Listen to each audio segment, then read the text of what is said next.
Excellent. So I will keep admitting people as I see them coming. Thank you all for being here tonight. Tonight is, my name is Lisa Lasagna, and I'm one of the Siska Off-Water Clinic coordinators. And our tonight's topic is what to take kayak camping. This is presented to us by Debbie Leach. Deb has been kayaking and camping for 30 years and still paddles the same touring boat. She loves getting out there and collects tips from the trips, ideas for the newsletter from her fellow campers. This clinic was inspired by Alan Campbell's What to Wear Zoom session. And Deb, in talking with Jean Gapsis on a paddle to Moresby Island, came up with the what to take kayak camping idea. Jean decided to stay in the background, although I'm happy to see she's here tonight. But she is a paddler who has camped out in every month of the year, so her experience is invaluable. So we're gonna, Deb's gonna show you the slideshow. We would encourage you, if you have questions, to type them into the chat. So we're gonna do the slideshow, and then we're gonna do show and tell after the slideshow. If you've brought things, we will encourage you to put yourself put your view on speaker mode so that whoever is showing something will have the main focus on your screen.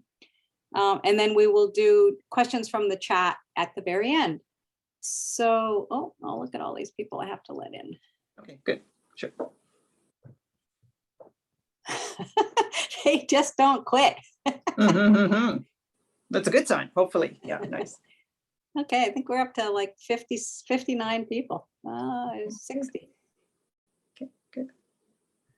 Okay, so I am hoping that oh, it's only 7:02. I knew I was going early if I went on time, so maybe that'll be it for a second. Okay, so I'm going to share my screen and start the slideshow.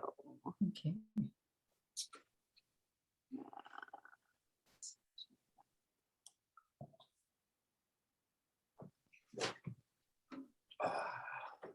Okay, can you see that, Deb? No. Oh, you can't. No. So thank you for Lisa, because my technology is even less cooperative than hers. So I was relying on her to be able to show the slides tonight. We did a little practice on Sunday. We did, but what we did on Sunday is not. There you go. Oh, can you see that? Yeah. Okay. So you go to view. Can you go over to the bar that under what to take camping and go view and then slideshow? Yeah. Okay. So what do you take kayak camping? There's definitely lots of checklists out there. Next. But tonight I'm going to focus on what we take camping, what we love to take, and what sparks joy. Next. I want to give a big shout out to Jean and the other Siska campers that provided ideas and pictures and videos.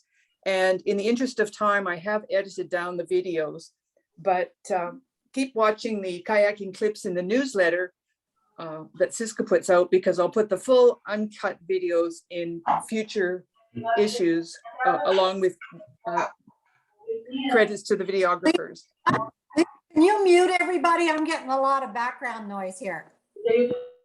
Okay, I just muted everybody. So Deb, you're going to have to unmute yourself again.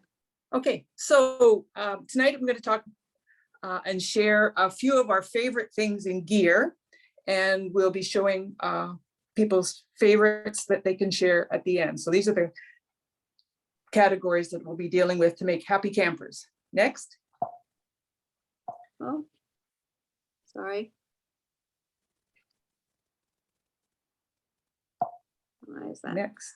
There we go. Yeah. So the first category is tents, and there's so many varieties of tents. But what I've been hearing lately is that people have been having poles break And I think part of that is because the backpackers are wanting lighter poles, so they're not as strong.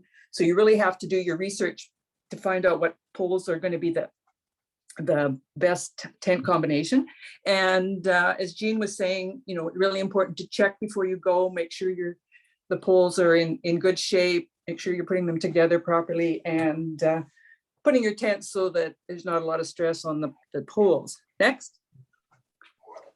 So the one tent that seemed quite popular is putting things together properly is the key. Yes.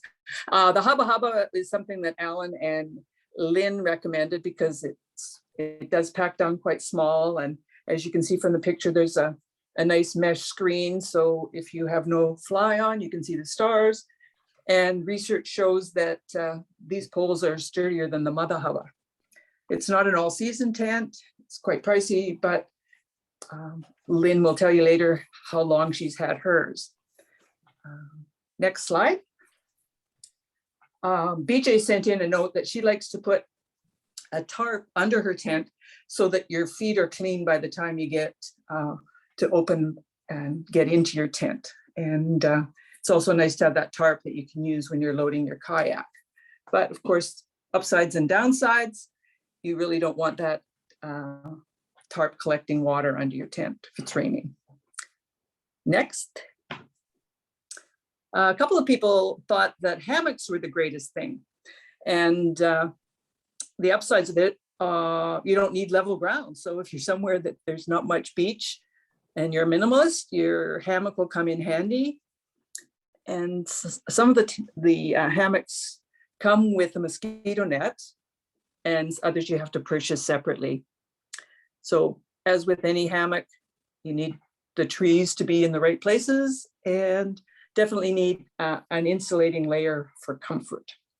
You might hear more from Gary and Jean later on that. Next. What I like to do is keep a little nightlight in the tent. This is a hack that I learned from Alan, because you can just reach up, leave the light in the tent. It's always there when you strike the tent. Simple, it folds right down, no problem remembering where it is. Next slide. And I also like to take along cup hooks, because if you're tying your lines and there's a huge log that you can't get under with your line, you just wrap it around a cup hook and it only leaves a little trace. And they can be easy to lose, but they're pretty handy to take along. Next. On the tarps. One recommendation I've had is buy a decent tent and the best tarp that you can afford, because that's going to protect your tent. Next. Putting your tarp over your tent offers great sun and rain protection, and it also reduces the condensation inside your tent. And if it's raining, you have a little bit more space to cook. If you're on an expedition, it might take a bit more time to take the tarp up and down, but that's one of the hazards. And what I regretted once was that I didn't buy a tarp that was big enough. So keep that in mind. Next. This is Lynn. Here's another one of my favorite things. My sill tarp on the left there. The Siska mug is for scale, but it's also one of my favorite things. But my sill tarp packs down like that, and it opens up to be a 9x12. And it's very well made, and yes, I love it. Cool. And Anne has shown us that she has her tarp all ready to go. The ropes are already tied. The prusik knots are pre-made. Everything's in her bag so that it's easy. Even in the dark, she can put up her ridge line, drape the tarp, attach the lines, and be tucked in for the night really easily. So we might have to have a session at an upcoming clinic on doing these kinds of pre-tying the tarps. Next. And a couple of people like to make their own tarp bungees. They're handy in strong winds. The S hooks can give you the needed slack, and they're definitely less expensive than buying regular bungees, and you can customize the lengths. So if you're a do-it-yourself person, you might think about making your own tarp bungees. Next. Who's doing the crunching? David Maxwell. Okay. Geez, sorry. Okay. And for people that aren't really good at tying knots, the AquaQuest company has tarp straps that you can use to adjust the corners of your tarp. And they're a little bit pricey, and there's only 4 straps in a package. So I just put them on the corners of my tarp, but it's quite handy, and you don't have to worry about doing quite as many knots. Next slide. Tarp poles, and you can just sort of see how the Purdens set up their tarp freestanding. Quite lovely. It's handy for beach camping. If you don't have trees and branches handy, the tarp poles are quite wonderful, and you can get the telescopic versions or folding ones that are easy to stash in your boat, as well, different gauges and sizes. So I guess a downside being that they're a little bit more expensive than beach sticks, and you might not need a tarp anyway. So you might be carrying around your poles and may not use them. Anyway, next.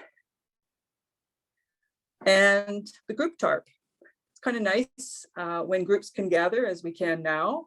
You can make a common kitchen and dining area, and it's quite handy in awful weather or even in hot weather. Putting up a tarp can be a nice shelter.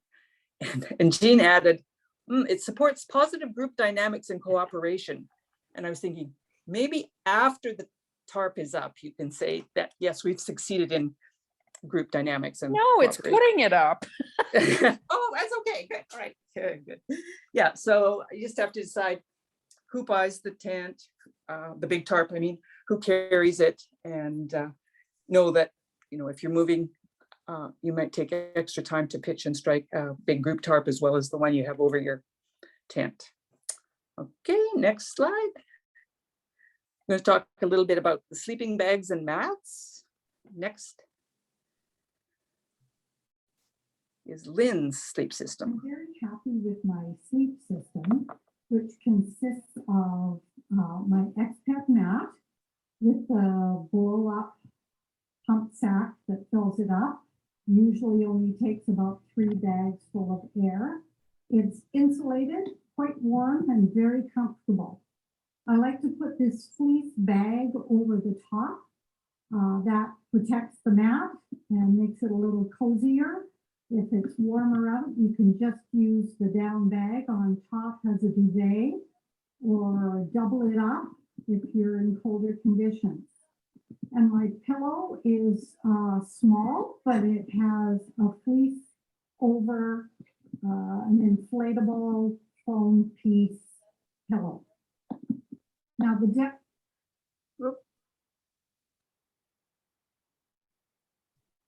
What happened there? Sorry.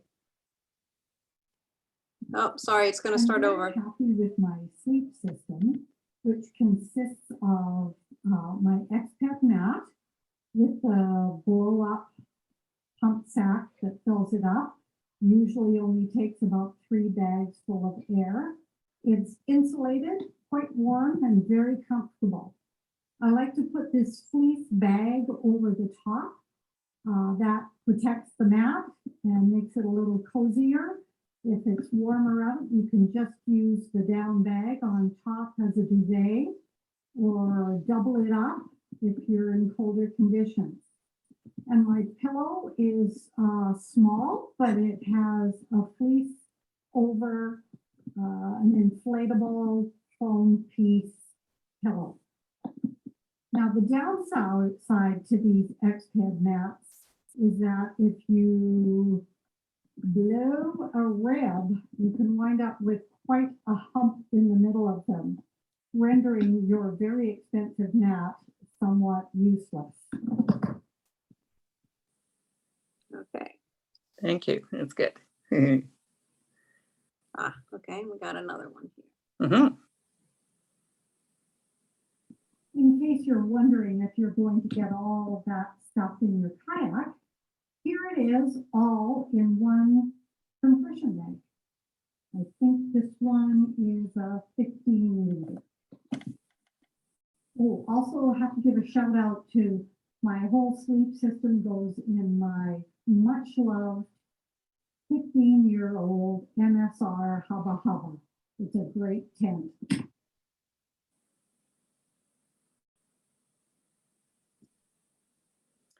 And as you can see, there was a Sea to Summit event stuff sack. That's the kind that Lynn uses, and they're really good for compression. They're light and they're waterproof, and they can last years with proper care, even though they're some of the more expensive stuff sacks. So Jean and Lynn use those. Next. And just to talk a little bit more about inflatable pillows, definitely more comfortable than stuffing bags full of clothes, and definitely a good idea to have a washable slip cover. You might be hooped if your pillow leaks though, so there is a downside. Next. And you might have noticed in the newsletter that came out from Siska today, there's a video of Heather making a pillow by carefully folding up what she had, the fleece jacket, the down jacket, and the vest, and to put those in a pillowcase to have something that's comfy and cozy for her. I guess the only downside is if it's really cold and you'd sooner put the jackets and vests on you, you won't have much left for your pillow. Anyway, so watch that video and see how Heather does it. Next. Yep, next. And how about a sleeping bag liner? Something that I really enjoy because it adds warmth to a thin bag, and it also protects your bag from soil and perspiration. You have to launder your sleeping bag less often, so that preserves the fill, especially if it's a down fill. And you can get the sleeping bag liners in a variety of fabrics. Tend to like silk myself, and there's a variety that you can choose from. Downside? Next slide. Yeah. Oh, okay. The cost, the silk ones are a little bit more costly. Now, Willie likes the Thermarest Neo Air because you can get an extra long version, and they're extra thick for superior insulation and comfort. It can be relatively compact and light, but maybe not so durable. He has found that they punctured easily, but by the same token, they are easy to repair, and his repair lasted in the field really well. These Neo Airs are sort of pricey, like the X-Pads. They're a little slow to inflate, and because they're loud and crinkly to sleep on, you might like to take Lynn's tip and cover your mat with a fleece or a sheet of some kind as well. Next. And Jean, the queen of camping all year round, says, hey, why not the Big Agnes quad core pad? It's comfortable, it's not noisy, it's lightweight, well insulated, and compact. She says that one of the downsides is that you have a separate inflation bag, but it does take less time to inflate than with the built-in pump, and it's a lot easier. So Big Agnes gets a rave review there. Next slide. And here's what Tim takes camping. It's a bit of a noise issue on this one. This is the Thermarest cot system that I use when kayak camping. Nice. It weighs about 4 pounds, and really not that big. You can still tucks in nicely near the bow of the tree. So inside the bag, we've got the cot itself and a few bags of holes, which I'll show you how to put together in a moment. And away we go. There are 2 side rails that just snap together. Side rails in and slide them down. And then you place the cot upside down on a nice flat, clean surface that you put together. And then you slide in the the little rings, and these will help keep you off the ground.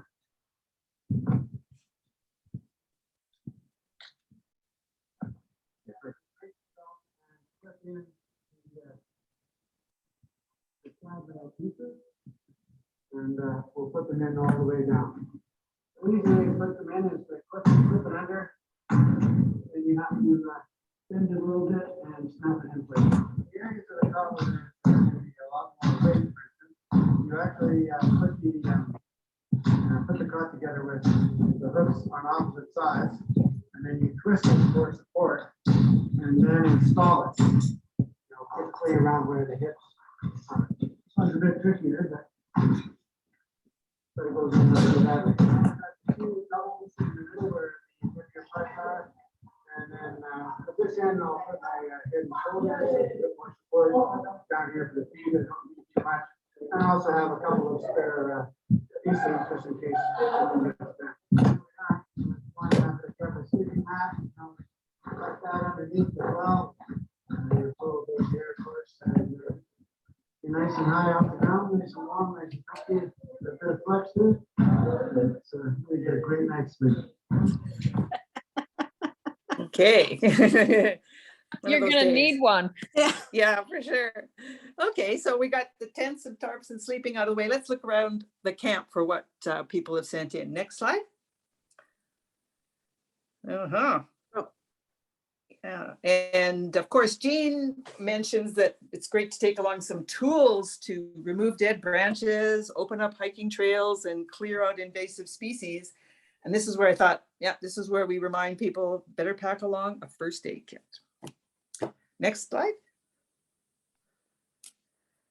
And gear hanging line comes in handy to keep everything up off the ground, your PFDs, your spray skirts, your IKEA bags, making your site neater and cleaner, less chance of getting pests inside, and it's drier when it rains.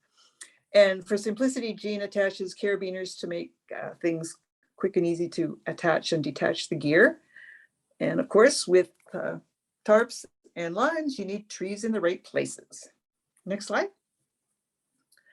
Beth takes along a handy dandy dangly doodah kind of line, she calls it, and she says it's always there's always somewhere that you can find to hang it, and it keeps the gear off the ground, especially good for drying dishes. It's not as big a capacity because it's only a few feet long, but she's enjoying it. Next slide. Anne was the only one that sent me in information about her USB charger, and she really likes the waterproof model. It's robust, and it can take care of charging her radio, her InReach, her phone, and her headlamp. And she says 10,000 milliamps lasts a couple of weeks. And she also keeps it charged for power outages at home, and it makes a bright flashlight. Although this model is no longer available, I'm sure you'll find something if you look around, and definitely taking a charger is a good idea. Next slide. Tony Playfair always recommended the Anchor ones too. Oh, okay, good. Yeah, perfect. And I didn't put in a lot about headlamps, but it was quite neat. Julie Deans, when she was out doing her Christmas paddle, lost her Petzl Bindi in the intertidal zone and found it 2 weeks later. And although it wasn't waterproof, it still worked. So she was so thrilled about that. And it's pretty compact with a nice little retractable strap. Many to choose from, and handy definitely when you're camping in the shoulder season. Next slide. I like to take the Lucy light for inside my tent so I can finish off my crossword puzzles at night. How am I going to survive this summer if I can't do Wordle? I don't know. Anyway, Lucy light's good for being out there just using solar power, and hopefully you have some sunshine to recharge it. Next slide. And as you know, many people love their Helinox and other versions of a camp chair that folds down into a football-sized pack and gives them nice up off the ground feature. And as you can see there, Morley likes to put a stick under his legs so he doesn't sink totally into the ground. And some people put tennis balls on the end of their legs. whatever you like. Carry on. That's good. Essential. Okay, right on. And the pocket shower, I kind of like those for rinsing off the salt water. And after you've warmed up the water on a rock or boiled water in the stove. Nice small package, and showering is nice sometimes. Anyway, pocket shower. One of I'm my all ideas. Okay, nice. Next slide. And Willie sent in a storm keg, but no pictures. So there's some unknown campers here that are finding that their storm kegs provide excellent rain and thermal protection. It's all in one gear for the minimalist. Fitting over your dry suit and your PFD. And as you can see, the orange has the highest visibility. Of course, storm kegs are fairly expensive and maybe not the best idea for cruising close to a stove or a fire. Anyway, storm kegs are cool. Next slide. And so are boots. Pretty essential. Once we discovered how great boots are, you keep your feet dry and warm, just no sand between your toes. The real rubber boots, can stow really quite compactly and give you a decent tread for grip on rocks. And there's a few models that have a drawstring cuff that helps keep things tight. And some of them might be a little bit more expensive. And the lightweight ones might not be as durable. I guess it remains to be seen. But it's really a good idea to have real rubber because it's less likely to crack at stress points. Next slide.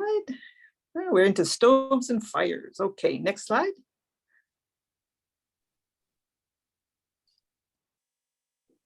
This is the jet oil. The red container is great for just one person. The black will fill my thermos for 2 of us. And they work very quickly, very efficiently. Go next. That's good. Oh, yeah. So you can really see why jet boils have become popular because they boil water less than 2 minutes and you can rehydrate your food in the thermos, just accompanies it. One of the downsides though is if you're wanting to cook from scratch, it's not the best option. You can use a pot support, but still does tend to burn. So definitely the best for the thermos method of cooking. Back one. Oh, sorry. Many to choose from. Jean recommended the 1 liter GSI pot and the pocket rocket. It's nice and compact and it's a great spare stove. And it does simmer better than the jet boil does. You might need a wind block, which we'll show you later. And it's definitely not as quick or efficient as the jet boil.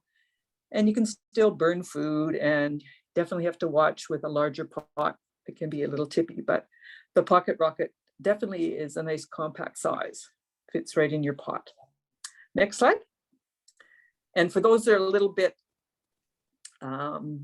interested in traveling, where you might have options like white gas and kerosene and gasoline, the old Coleman multi-fuel stove is really a good choice. There's a good flame control. And with that one too, you probably want a protective case because it's sort of got some sharp edges there.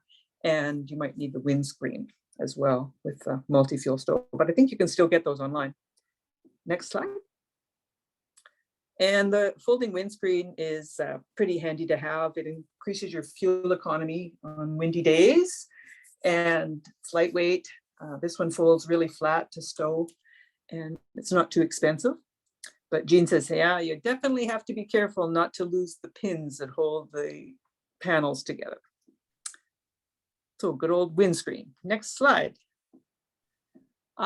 Yes, Conrad made his own windscreen. He's a do-it-yourself kind of guy. And he sent me in this one that he uses for his Zen alcohol stove. It's lightweight and folds flat. And you might have to see Conrad to find out how to do it. Next slide. Whoops, back one. Oops. Yes, so Elizabeth sent in this picture of the joys for her are knitting, her Trangia stove with her teapot in there. Her red nylon tablecloth, you can see down in the bottom right-hand corner. The dromedaries for water, and the black footwear she has is an UFO. She says it's way better than Crocs. So next slide. We'll feature the Trangia alcohol stove system, which although it's a bit more expensive, it's one of the stoves that's silent. There's really nothing that can break. And the methyl alcohol that you use with this stove is available at most marinas. It has its own built-in windscreen and doesn't need any priming. So it's a pretty good stove in her opinion. And you can get an optional burner for a gas canister if you want. It's a little slower to boil, and there's a little less fine control of temperature, but hey, you're out there, you've got time. Okay, so Trangia, thank you. Next. Okay, Jean looks like she is ready to take her Yuko flat pack grill out for when she catches fish this summer. It's a great little grill that comes in 3 sizes. It packs flat. When you're cooking with it, you are protecting the land from a campfire option, and she feels that you can really easily dispose of the ashes away from the site. It does have a small fire, but it's safe to use away from the intertidal zone, and you can even use it under a group tarp.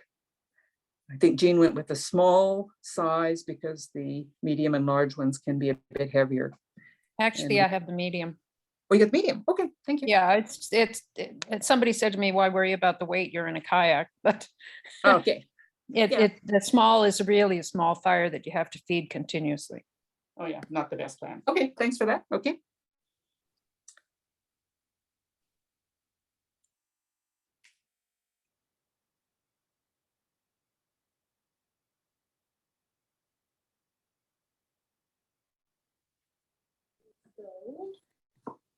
It's a 1 liter one, it's the smaller version. And it has a 1 liter pot that I bought to go with it. That's inside of the 1 liter pot. And then the stove itself is just, it feels quite big, but when you consider that it doesn't have any of the fuel canisters, etc., it's actually probably the same size because everything kind of stacks together.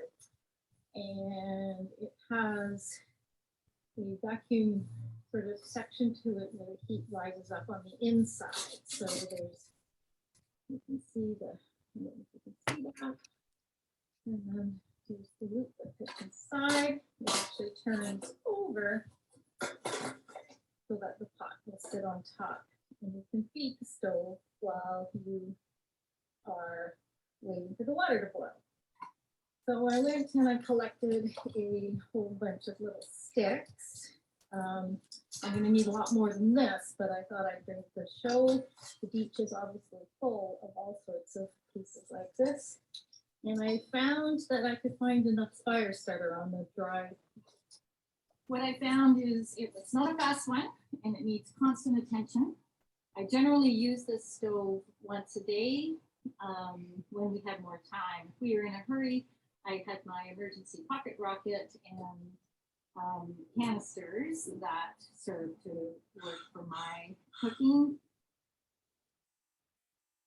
Next.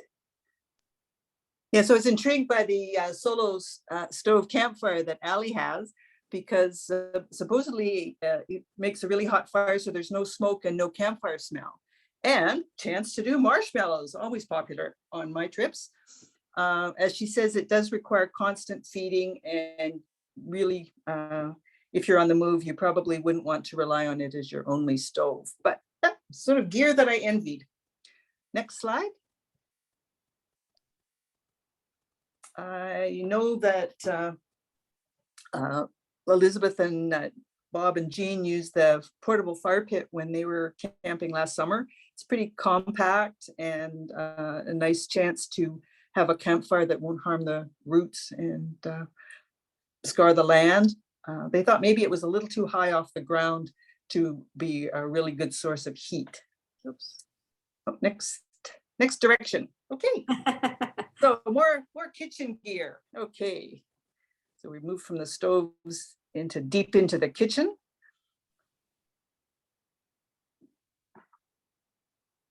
And here's my water filtration system. The bigger unit is great. You just hang it in a tree and fill one bag with the dirty water and it'll drip through while you're doing something else and you've got clean water in the clean bag. The little one on the left, I'm equally fond of, although I do use it more for backpacking, but you just fill it with the dirty water and it filters through and you can drink it out of the spout at the end. Next, okay. And some folks like the Catadine filter, which is more of a gravity filter feeding system that connects up to a dromedary. So another option for having cleaner water. Next slide. And a simple system if you don't want to take a long filter. Mike recommends the pristine water drops. They're cheap, small size. You have to have a good container to have them in and just wait a while before you drink the water. But it seems like another alternative for purification. Next slide. And I personally like having the tap on my water bag with the clean water in it. Reduces the sprays that you can have when you're taking off the little tap, the little closer on them. So they might be a little bit more expensive than empty wine pouches. And I know Jean's had trouble with one of her recent MSR purchases that she couldn't really get rid of the noxious taste from the new dromedary, but the old ones seem pretty good. And the next slide.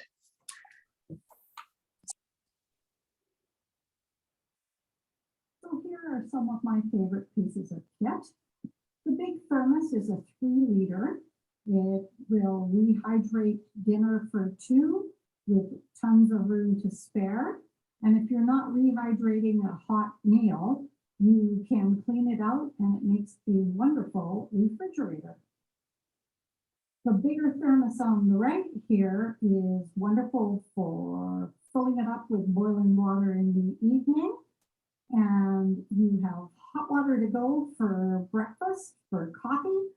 So it's a drinkable temperature and I'm a real fan of this system now. Great. And coffee seemed to be a popular topic, and find a little grinder and a reusable filter. You can have pretty nice coffee in the morning. Better than many other systems, Jean reckons. It's a bit more work, but it's kind of fun. Next slide. Mike likes just the collapsible GSI Java drip, and rugged and compact. And does need a filter, but it doesn't take up much space. Next slide. Good morning. I'm here to show you one of my favorite campaign pieces of equipment. Now, this is my coffee maker. Very simple. You simply put some coffee in here. Then I use the top of one of my thermoses as a cup. So in the morning, what I would do is I would boil some water, put some package of dehydrated breakfast mix in my thermos, fill it with water, put that aside. That's going to take about 12 minutes to rehydrate. While that's rehydrating, I can make coffee. So we start with my coffee maker, put the coffee in, put the top in there, put it on the cup, and slowly pour on into that some of the recently boiled water. Just the top of that. And in 15 or 20 seconds, that will drain through. And in my cup here, I will have a cup. What can only be described in Really strong.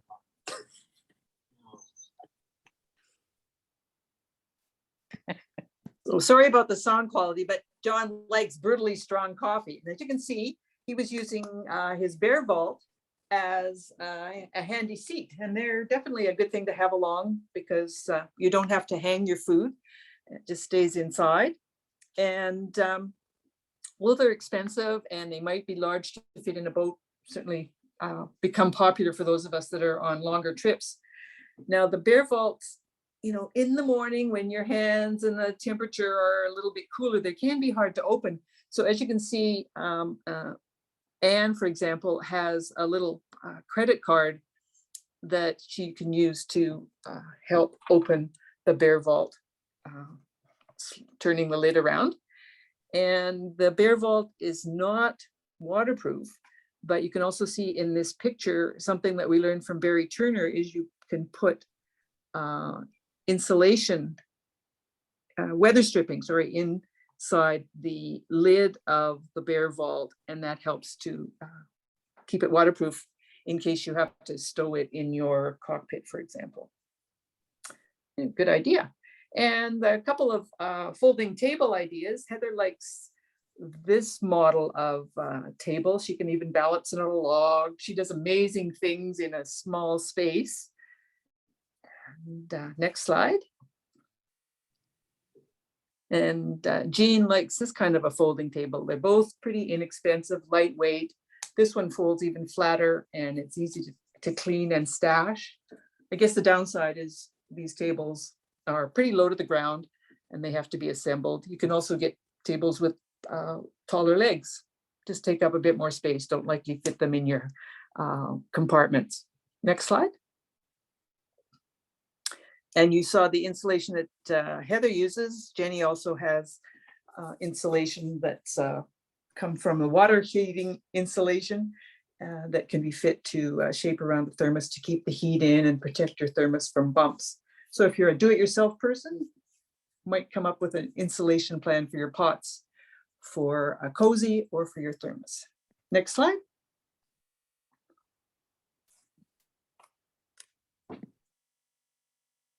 Hi, we're at Revlin Bay on Discovery Island, and this is about my toaster, which is my favorite piece of camping equipment, especially for kayaking. Now, comes in a little black bag, all of its own. And here's the toaster, quickly assembled. And you love toast as much as I do and are disappointed with the toasters you've tried before, so give me the one for you. So this is rye and wheat bread, which will last about a week on a kayak trip, so it's perfect for this job.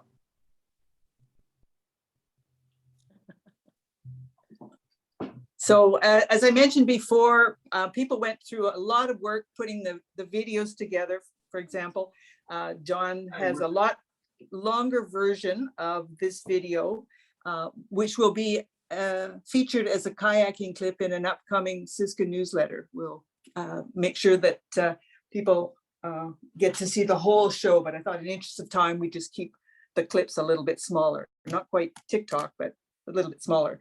And as you can see, the GSI folding camp toaster is a pretty good value. I know somebody that's just bought 2 of them, but you do have to watch because the wire screen can burn out over time. But I found they're great. They revive tortillas. They make your toast wonderful in the morning, and you can use them on any camp stove. Okay, next slide. Cast iron fry pan. You think, oh, it's pretty heavy. Why would I take that? Well, Rob says nothing like it for cooking bacon, eggs, potatoes, pancakes, French toast, salmon, steaks, halibut, sauteing. You can use it on any stove or over a campfire. Easy to clean, and it has important secondary uses such as leveling gravel beaches and fighting off bears. So thank you for that, Rob. Nice. Next. And Rob also finds that a wooden plate is a brilliant idea, that you can use it as a cutting board. It's a flat surface for your cups or bowls if you're on the beach. And it's a great hot pad. Just take your pot of chili or stew off the flame, bring it right over to your lap, put it on your plate and eat right out of the pot. Just the way to go camping, nice and simple. Now, I guess the only downside would be finding one. I'm not sure where to source that. Anyway, next slide. And a lot of us love our squishy bowls. They're maybe not easy to find either, but they're easy to clean. They hold in the heat. They fold up and fit into lots of little spaces. You can use them for liquids or for soups and stews and cereal. Really lightweight and just a good thing to take along. Next slide. And microfiber cloths. Thousands of uses, wipe up if you cut yourself or want to dry dishes or your fly or your tarp, clean your poles, clean up messes. You can see I've tried to make a picture of a tarp with a cloth wrapped around to protect the tarp from my Greenland paddle. You can use the cloth to cushion your bear barrel, and it's in the boat, so it might mop up any water that happens to get in your compartment. They're cheap and reusable. One downside that Anne found was they seem to wander into other people's tents and boats. And of course, being polyester, their potential release of microplastics. So if that's a concern for you, I suppose you could use something like linen instead to take along, because it would dry fairly quickly as well. Next slide. Yeah, the last thing that people sent in was the idea that come up with a map to show where your gear is stored. So after you've done your test pack, draw a little picture so you'll know where everything fits, and it'll definitely save some time packing. One of the downsides is, though, you change your ideas as the trip goes along. You've eaten your food, takes up less space, that kind of thing. And you also have to remember where the map is. Anyway, next slide. Okay, so I thought we'd just go through and have people that have things to talk about as far as tents and tarps. If you'd like to show and tell or show and share, or if people want to ask questions about tents and tarps, this would be a good time. Anything that people have to show? You'll need to unmute yourselves if you want to talk. Okay, did we pretty much cover the tents and tarp scenario? Lisa, I guess it's sort of hard to go through the chat to see what people were saying about tents and tarps. Oh, So Deb, Yeah. so I have a inexpensive marmot tent, and on the last trip, one of my tent poles broke and tore a hole in my fly.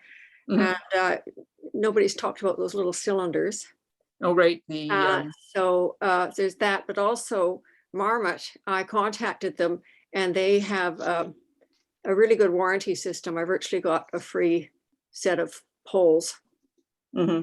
and they repaired the fly really well. Just to Yeah. So Jean had reminded me to talk about carrying repair sleeves as well. And with tape, you can sort of patch up your poles if they've broken. Yeah, for sure. But MSR is really good about repairs too, because on my old Hubba Bubba, the hub wore out and it wouldn't support the poles anymore. And I sent it off to Kamloops and they reconditioned the whole system. So it was great.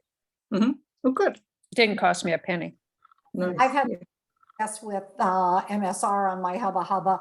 I broke a pole way back when and they replaced it, and they my fly just because it needed retaping. But I also have an MSR Elixir 4, and those poles have snapped and snapped like 4 times. They've snapped now, Wow.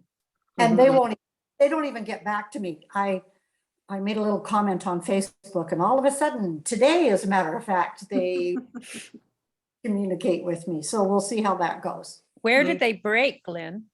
At the join, the Elixir is a 2-pole system. So Yeah, I know what it is. Yeah, so I expect the 4-man tent is just the poles, you're asking them to do too much. But anyway. I know, I have friends with the Elixir and they love it and have never had a problem. So A 4? No. Yeah, No. I think that Yeah. might be my Ah. problem. And just the The volume.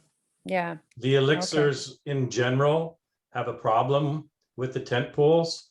I Mm. have two of them as well. I have a 2 and a 3.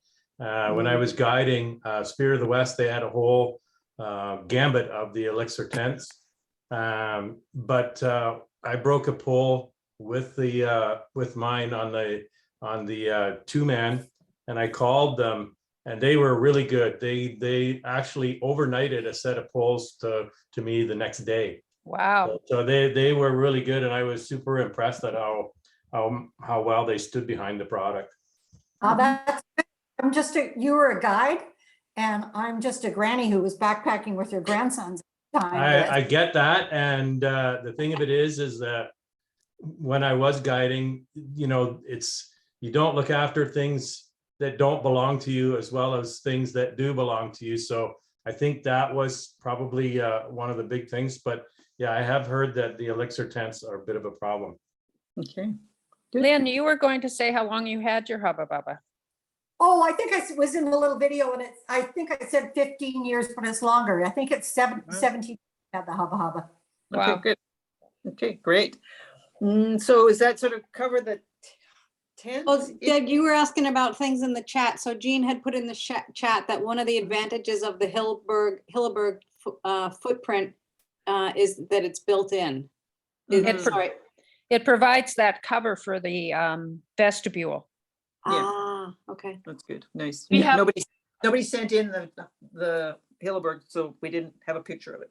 I have Yeah, we yes, have you a did. Hilleberg tent, Mhm. which we really like, but you can't buy them in Canada, so they don't meet Canadian flame retardant requirements, but they're fine in the States, so you can buy them in the States.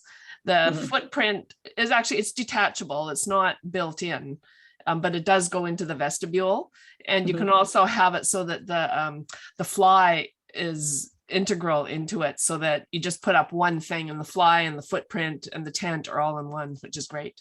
And also regarding poles, they're all made by the same company, and there's about 3 different levels of poles. And so the Hilleberg tents come with the best poles, but we actually broke one about the second time that we put the tent up because we didn't have them together properly. And it's really important to double check your poles, no matter what tent you have, every time, to make sure that they're completely together. Because if you go to bend them and they're not right together, that'll break it right there at the hub, kind of. So, and but the companies are all very good about fixing your poles or sending you other places, sending you other pieces, I mean. And anything that is Cascadia Designs, which is Thermarest, the Seal Lines bags, MSR equipment, it's all repaired. They have an office in Kelowna. And so anything that you have to do with that all comes out of Kelowna. And so with your Thermarest, if there's a hole that you can't find, if you send it to them, they'll repair it for you for about $20, I think. It's on their website, which I've done before, because I had a hole I couldn't find, and they fixed it. So, And I had a dromedary that had 2 little pinholes in it, and I sent it off to MSR along with my tent poles, and when I described sending the poles off for repair. And it took months, but eventually I had a brand new dromedary in the mail. Good, excellent. Debbie, just a note about the Hilleberg tents. If I've got, that's what I use, and I carry an extra set of poles because there's room for a second set in most, if not all of their models, if you know you're facing high winds. Actually double up on the poles, and that may be possible on other people's tents as well. All right. So something to think about. Good point. Mine's arriving next month. Okay, okay, nice. So Good. Elizabeth says in terms of group dynamics that she has an MSR tarp and that there's really only one way to put it up, which is great for couples, so less arguing. All right, perfect. Good one. Next, okay. So do people have anything more on the tarps and tents, or can we move on to sleeping systems?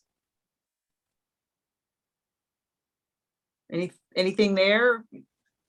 I have to agree with whoever said, I think it was Lynn, the sill tarps are just amazing. Mhm. They're so multifunctional, and tough. They're really great. Good. Jenny says about sleeping that her neck doesn't like sleeping on air, so she uses an inflatable that's just inflated a little bit, and then she adds her down jacket for comfort. Yeah, yeah. So watch how Heather does it, because she's got a really good system for making a wonderful pillow. Yeah, nice. Okay, good. And Julie Bettany says that she uses a buff for her pillowcase, and it can be used for a head cover if you need. Oh, right. Yeah, yeah. Yeah, too bad the sound wasn't great on Tim's sleep system. It looked like an interesting way to get a little bit up off the ground, and it doesn't have any inflation issues. So that was nice to have a little variety in there. Okay, so around camp, David said he had something that he would like to promote. David Maxwell? Something around camp with your boots? I'm just unmuting, yeah. So Okay. if you've got a pair of these kind of big boots like this, you know, that are getting difficult to find now, there's Might have to hold a, them further back, David. Hold it further back so you can see the whole boot. well, I don't know, my camera's not very good. There you Okay, go. that's good. Got it. There you Okay. go. Okay, well, the tops of these boots have no problem, but the bottom wore out. And I went to a local shoe pair guy, and he put a new bottom on them on both of them for $60. And I've been using them for 6 paddles now, and they're great. And another member of the club also took 2 pairs in and got them repaired as well. And I'll send out the address and contact. He's actually a shoemaker, it turns out. Mhm. And the interesting thing is that there's like mostly women seem to be working there with this guy, and they're making shoes. That's good. Neato. So yeah, Anybody else? Sorry, I forgot to say, does anybody have things to share from their tents, tarp sleeping or around camp? You know, we can show us now what you got. Oh, one thing that wasn't mentioned is that the chairs, the Helinox chairs, you can buy a pre-made footprint for them. It fits on the 4 legs and they're fantastic. You don't have to put a log under them and potentially right. break the hub. Mhm. And it's good, especially for sand or gravel. You don't Yeah, it's sink sort of a in. little square nylon. thing, Yeah. isn't it? It's good. Originally, they were $38 and now the price has really gone up, but they're probably worth it. Mhm. Yeah, okay, good. Does anybody have anything else to show? I forgot to push for show and tell, or some questions about things. I think Julie's asking a question.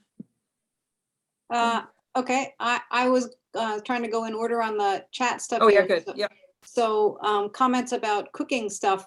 Rhonda Johnson says that there's a jet boil that simmers that she believes is a Minimo. Cool.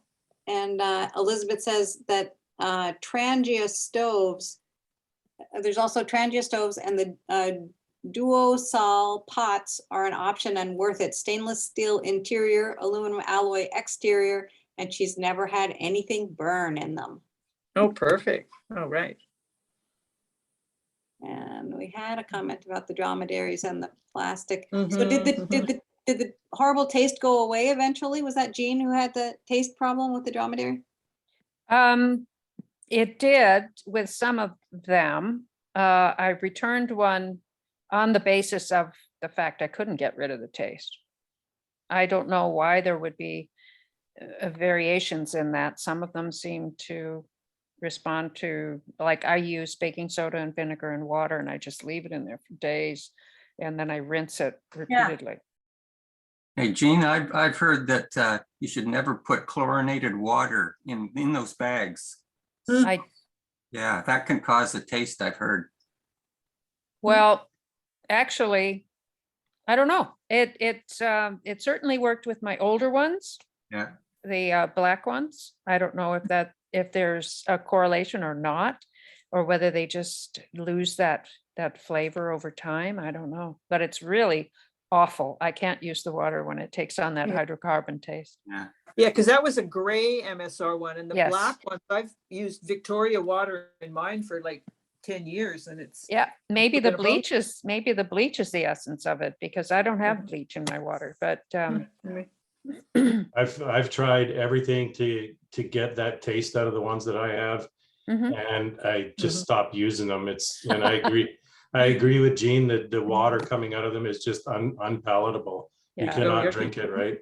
Yeah. And I even called MSR to ask them. They gave me a full-on regime to put them through, and it still didn't work. What did it So- entail? Citric acid and yeah, what was the other thing? Baking soda. And Somebody said- there's carbonation again, as someone said. And then somebody uses the denture tabs, who knows? Anyway, I stopped using them because it's not worth the effort to try and do it. I think I'm gonna send them back. What do you use now? A 2-liter pop bottle. Yeah, a lot of Good. people do. Well, I mean, they take up less space, and I mean, if I'm taking like 6 liters of water, if one of them gets a hole in it, I still have 2 liters left over that doesn't have a hole in it. Yeah. Okay, neat. Wine bags are. Yeah, wine bags. Yeah, Mhm. absolutely. I have a friend who uses only those, and they can stash behind your seat real easy. Yeah, so anybody else got show and tell, I'm hoping? Alan thought he might come on with his wheels, but I don't see him on here tonight. Well, he's there with under Katrina. I am here. Oh, I good. don't know if you can see this. You need to turn your camera on, Alan. Oh, I've got to turn the camera. That would be helpful. I was in stealth mode there. Let's see. Yeah. Okay, so this, as you can see, is a set of wheels that I just got from Scotland. Funny Ooh. Ooh. Today. is, and I won't do it because I just received them actually. But if you see the structure, this comes completely apart, and each piece is smaller than one of these pads, and they kind of clip in and out. So it's not a big process. And then why this is important, a couple of guys online will know, we've used our wheels quite a few times going to Alaska and in Alaska. And so I'm thinking ahead about our repeat in a couple of years and trips before then. I want to be able to get these inside the kayak without a lot of problems. So they will go just at the top of the hatch. Once I've packed everything else, just put them on top of the stuff before I put my hatch covers on. That's what they're designed to do. And oddly enough, there's only a few types of kayak wheels that will break down like this. Most of them end up with a big frame that you sort of either uses up too much space inside or you have to put it outside on your deck. So I'll give this a try. Hasn't been tested, see where it goes, but there you go. Kayak. There's Kayak also carrier systems, it's called. They call them trolleys, of course. They aren't wheels, they're trolleys over there. So So what did you pay for it, Alan? I think it's going to work out to be about $300. woo. And what was the name of the company again? Kayak Carrier Systems. Okay. I was just going to say that Western Canoe and Kayak had a similar looking, I can't guarantee that it's the same, but that it was a frame and it would break down and stow in the boat, but they're hard to come by now. Okay, nice. Anybody else have something to share? I was hoping that, we cover more bases here tonight. I have one more piece of equipment that I like to take camping, and that's just like one of the solar panels that you can pack. It's probably hard to see, but they're fairly small, and I have one of the ones that you can kind of fold out. Hmm. It's bad to see. You're disappearing. So, The disappearing charger. and, right, it's magic. But I found them quite handy because it has this little sundial and it has a built-in battery that it only has 300 ampere, but because it's fairly easy to charge. The only thing to keep in mind with them is because they have the battery built in, they do not, funnily enough, like the direct sunlight. So like to put them into the full heat can overheat the battery. So sometimes it's better to kind of hide them somewhere in the shade. But for me, it's still charged well enough. And I found it's just a handy thing to have with you. Yeah, in addition to an external battery, I carry that as well. But that just gives a little bit more surface and more freedom to charge it up. Oh, may I ask what is that called and where did you get it? Yeah, so the brand is called BioLite. Mm. Not sure if you can see this. And you can get the bigger and the smaller version. Actually, I got it on a really nice deal from sale.ca. And I think Sale? S-A-I-L? S-A-I-L. It's an Ontario-based outfitter, but they have a good online web store. But I think NEC has it as well. Thank you. Appreciate that. There's also a company that makes, I can't think of the name right now, but when I went to Haida Gwaii in 2017, Janice Weninger had a folding,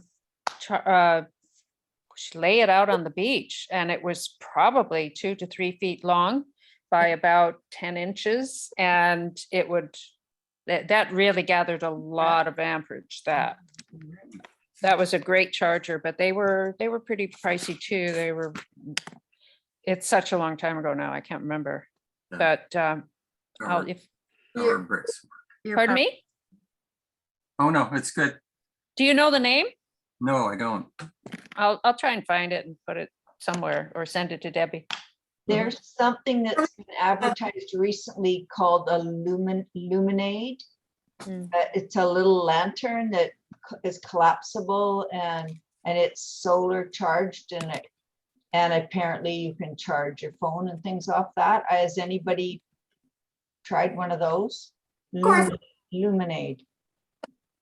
I had an Illuminate for quite a while. It eventually gave up the ghost, but they're really hard to collapse. I would recommend, like, I have a Lucy light like Deb has, and this collapses much easier. Okay, thank you. Also price point, I think originally, like the bigger one, I think these are around 150, and I always look for sales. So it's like not on the super cheap spectrum, but also, yeah, I think I got it on a good sale for 110 or something like that in the end. Thanks, Denise. Right on. Neat. We have a comment in the chat from Mark, who says, I agree with PJ that a small 3x5 tarp that you could once buy at a dollar store is great to put down to pack your kayak on the beach because it keeps the sand out, and you can also put it in front of your tent, like a little vestibule thing to stand on. Good. Some of us have done that for years. Yeah. Julie Bettany says, I use a piece of Tyvek for a footprint. I can cut it the shape I want. It's very light and waterproof. Great. David Maxwell has posted the name of the shoemaker in the chat. So if you want that, grab it. A question about the fleece liner for the thermarest. Is it a fleece sleeve or a fleece blanket? It's a fleece sleeping bag. So you can use it either as a liner or just slide it right over top. So it will protect your mat quite a bit. And one of my camp buddies is very sensitive to noise. So I like to put it over top of the mat because it definitely makes it quieter. Yeah. Okay. And the sleeping bag liners can sort of go over your mat as well. So it doesn't line the sleeping bag, but it can cover over the. Well, that's what I do. That's what I do. I put it over the mat in the sleeping bag. Yeah, yeah. Okay. And Julie wants to know, has anyone used a Neo Air micro pump, and are they any good? We don't have Willie on here to explain. I'm not, I have a Neo Air mattress, and I have a little battery operated pump that I've been using for about 4 years without any problem at all. It's like 2 AAA batteries, I think, maybe AA, but certainly just 2 batteries. And you flip open the top and it starts to blow air at you, and then you just slide it over the the port there where you put the air in. I know there's a newer one out, which is smaller, even more, and it looked lighter as well, which was of interest to me for backpacking, but I balked at the price. It was like, I don't know, $50 or something for this little tiny thing. And I said, no, for the sake of the extra ounce or two that the other pump has. But I gave up on, when I got the Neo Air, trying to use the damn bag to fill it with air. I just couldn't. It didn't work for me. It kept flying off, and then I'd lose the air I had in it. So yeah, I like the pump. It's worth it to me to carry the pump. Cool. Okay, Colin Granger has a highly recommended Buffalo stainless steel coffee filter for coffee Okay. with a web address here, an Amazon address in the chat if you're interested. Yeah, I can show you. As a coffee fiend, I was unusually excited about this because it's just a stainless steel filter, but I've spent my whole life looking for the perfect device to make coffee while camping. And you can use, because it's so fine, you can just use regular ground coffee that you buy in the grocery store. You don't have to worry about coarse grind coffee or anything like that. And it comes out tasting really clean. Where do you get it, Colin? I got it on Amazon, unfortunately, but you know, it was $15 and it's very robust. Great. It fits on a variety of vessels. You know, you can put it on a pot or a cup. And, that's cool. yeah, I want one. just very elegant in its simplicity. Yeah. It looks like it folds flat, does it? Yeah, it does. Cool. And is there a company name or something like that? Yeah, it's Buffalo with a PH. I think Okay. that's how you pronounce it. Thank you. He's typed the information, Jean. Oh, okay. I haven't been in the chat for a minute. Jean might go back to drinking coffee again. Yeah, I doubt it, but. Any other gear or gadgets that people have to share, or concerns or questions? Somebody was asking about a stainless steel container, but I wasn't sure which slide that was in. Was that the one with the knitting? Was that Jeff was asking? I'll find that comment again. Might have gone. We've lost a few people.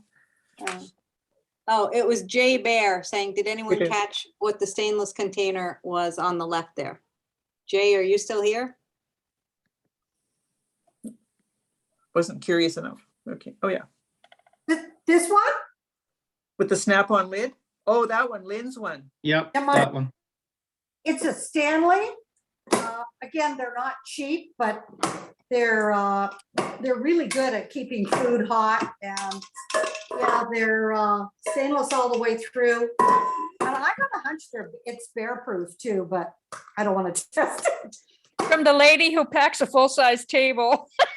I know Morley carries that one. I would love to know what kind of kayaks some of you folks are paddling. My little Pilgrim just can't take it. High volume telco all the way. Yeah, right. Yeah, I have two things that I really like. Let me see, one of them anyway. In terms of the carrying water for kayaking, about 3 years ago, I found these. They're like tubes. Real common name in gear for for this sort of thing. But they carry 3 liters of water, and they're about, I'd say, 1.5 feet long. I can poke 2 of them right up into the nose of my Pilgrim. Or no, I don't. I carry it in the back, in on either side of the skeg box, and I'm able to put 6 liters of water easily and safely where nothing else ever goes. Like nothing can fit in there. It's such a small confined space. So, and then you've got a hanging thing for them. You can put them up when you get to camp and that. So I really like those as well. What kind of a tube do you get? Is there a name for them? Yeah. Hydro? Pardon? Somebody said Hydro Pack? It might be the Hydro Pack. It's kind of a not quite transparent, a translucent kind of plastic. And they come in that size. And there's also one that carries, I think, 5 or 6 liters, the bigger pack as well. But I like those two tubes to just, like I said, every ounce or every sort of half centimeter of space in the Pilgrim is worth capturing. So, Julie, yeah. Julie, are those tubes flexible plastic or rigid plastic? No, they're soft. They're Oh, really nice. soft. So you can kind of, if you leave a little bit of give in it, don't fill them 100%, you can squish them in around this keg box. And I haven't had any problem with them tearing or doing any damage to the skeg box or anything. It's fine. So Andrew says they're Hydro Pack and they're great and shockingly durable. Yep. Yep. Super. Hydro Good to Pack know. is it. Where do you get them? I got I mine can show at, you. yeah, I got mine you at MEC. version. Yeah, I don't have mine. So, this is a mini version for running. but okay. You Yep. can get them in like 3, 4, and larger sizes, Mm. and they're flexible. They you know.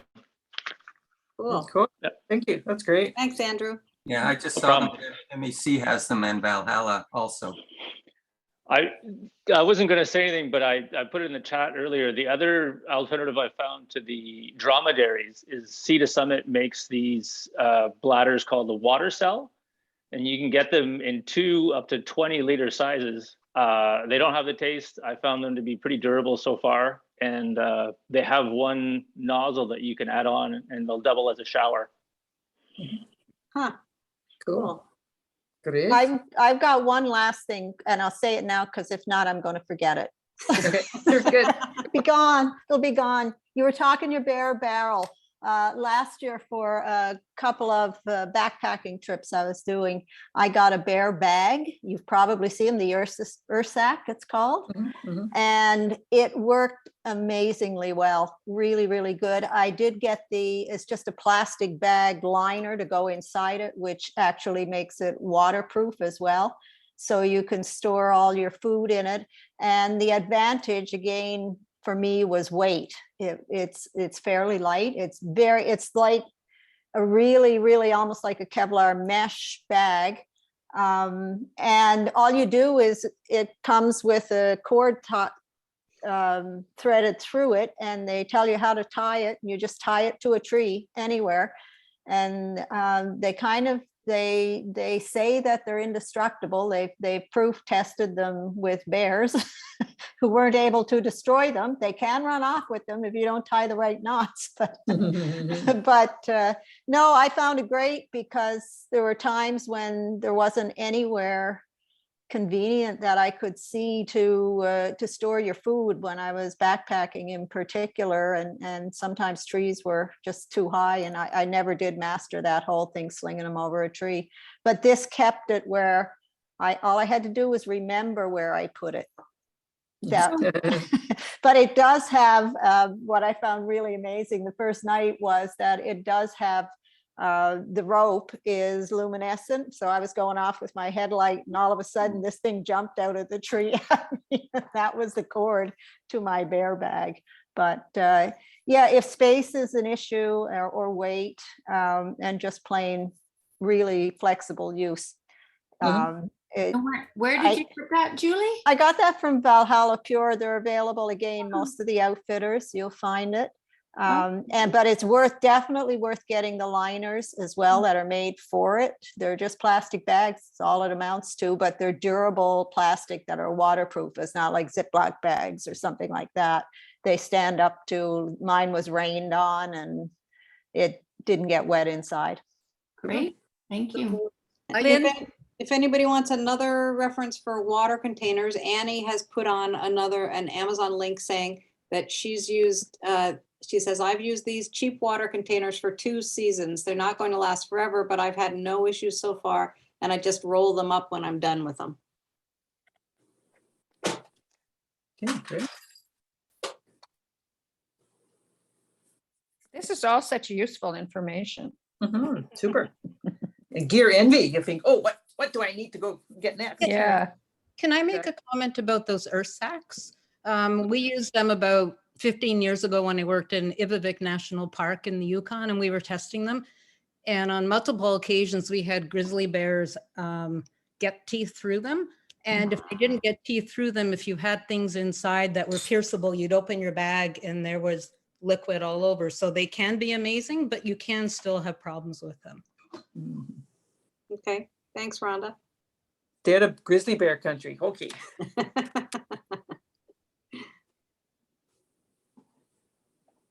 So we've had several comments saying this was great and thanks so much, and really appreciating the effort that Debbie and Jean and all the people that contributed put into making this. All right.